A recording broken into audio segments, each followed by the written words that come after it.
Bien, una vez que hemos visto cómo está organizado este sistema de forma gráfica en cuanto a la primera y la segunda motoneurona y las vías motoras, vamos a ver ahora cuál es el recorrido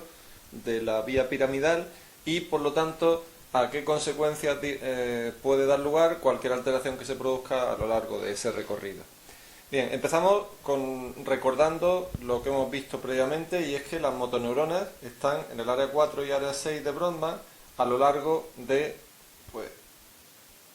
la distribución topográfica del homúnculo de Penfield, en donde recordamos que hacia la zona más medial estaría la región correspondiente o las neuronas correspondientes al pie y a la pierna, y luego ya los brazos, manos, caras estarían representados a todo lo largo de la convexidad. De estas motoneuronas parten las órdenes motoras. Esas órdenes motoras se conducen a través de los axones, que van a bajar por la cápsula interna, el brazo anterior y por el brazo posterior de la misma, y que posteriormente van a tener su proyección a lo largo del tronco del encéfalo. De tal forma que las fibras que se dirigen hacia los núcleos de los pares craneales atraviesan línea media hasta ir al núcleo del par craneal correspondiente. Esto daría lugar a que, si existiera alguna alteración a nivel de la cápsula interna, eso podría provocar una alteración contralateral a nivel de los pares craneales correspondientes. Pero sin embargo sucede que estos pares craneales, prácticamente todos ellos, no tienen un control solo unilateral, sino que lo tienen bilateral por parte de ambas cortezas, lo que significa que también van a estar protegidos, digamos, en caso de una lesión que se produzca en un solo hemisferio, porque el otro hemisferio supliría esa falta, digamos. Por lo tanto, en lesiones de la cápsula interna no hay alteración de los pares craneales porque tienen control bilateral, salvo uno, que es precisamente el séptimo par craneal, el nervio facial, cuyos 2/3 inferiores sí tienen control solo unilateral. Por lo tanto, el único par craneal que se puede ver alterado en las lesiones de la cápsula interna sería el nervio facial, y nos encontraríamos con una parálisis facial o una paresia facial contralateral al lado de la lesión hemisférica que se haya podido producir. Bien, las fibras de la vía piramidal bajan por el tronco del encéfalo, siguen dando sus fibras para los pares craneales correspondientes, y a nivel inferior del bulbo se produce la decusación de las pirámides, de tal forma que a partir de ahí ya el haz piramidal baja cruzado por los cordones laterales de la médula, como luego veremos, y da sus ramas para controlar a nivel de las distintas metámeras las motoneuronas del asta anterior correspondientes. Si vemos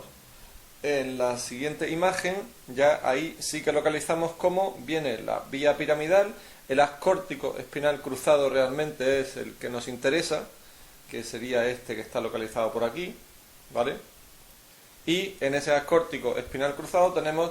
el control de las motoneuronas del asta anterior de la médula, concretamente de la zona dorsolateral de este asta anterior de la médula, que son las que finalmente dan lugar a las raíces ventrales, o las raíces anteriores de la médula, que van a constituir pues los plexos y posteriormente los troncos nerviosos individuales, que serán los que hagan la sinasis en la placa motora con el músculo correspondiente para transmitir la orden que se ha producido desde las motoneuronas de la corteza. Bien, una vez visto esto, volvamos a la anterior imagen, en donde podemos localizar las distintas lesiones que se pueden producir. Por ejemplo, en un paciente que tenga una hemorragia putaminal, una alteración localizada aquí, en el hemisferio, eso comprometerá, como es normal, o puede comprometer, como es normal, las fibras que pasan por la cápsula interna, y puede producir una alteración global, en tanto que el paciente tendrá alteraciones, todas ellas contralaterales, a este nivel, tanto de la cara como del cuerpo. ¿Por qué? Pues porque las fibras, solamente las del nervio facial,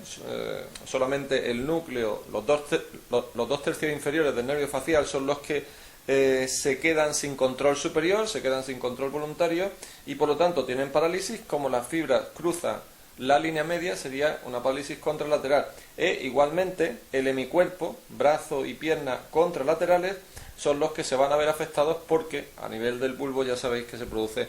esa decusación. Por lo tanto, siempre que nosotros tengamos un paciente con una parálisis facial, pues por ejemplo derecha, en este caso, si el paciente estuviera mirando para el lector, digamos, una parálisis facial derecha y una hemiparesia en el hemicuerpo derecho, sospechamos que la lesión está a nivel superior. Por contra, si nosotros tenemos una alteración, por ejemplo, localizada aquí a nivel de protuberancia izquierda, si nosotros tenemos una lesión en la protuberancia izquierda, lo que se provocará será una interrupción, una alteración en la vía piramidal que está bajando a este nivel y por lo tanto tendremos también una hemiparesia en el cuerpo contralateral, en el hemicuerpo contralateral, una hemiparesia derecha, pero sin embargo esta alteración lo que provocará será una lesión de los núcleos de los pares craneales situados a este nivel y por lo tanto esa alteración dará lugar a una hemiparesia facial homolateral, en este caso hemiparesia facial en el lado izquierdo.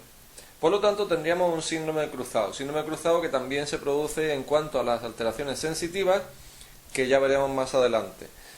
Y por eso, cuando nosotros tengamos en un paciente una parálisis facial en un lado, izquierda por ejemplo, y una parálisis en brazo y pierna contralaterales, lo que sospechamos por supuesto es que existe una alteración en el tronco del encéfalo. Cuando la lesión, por último, estuviera localizada aquí, a nivel, por ejemplo, de la médula cervical,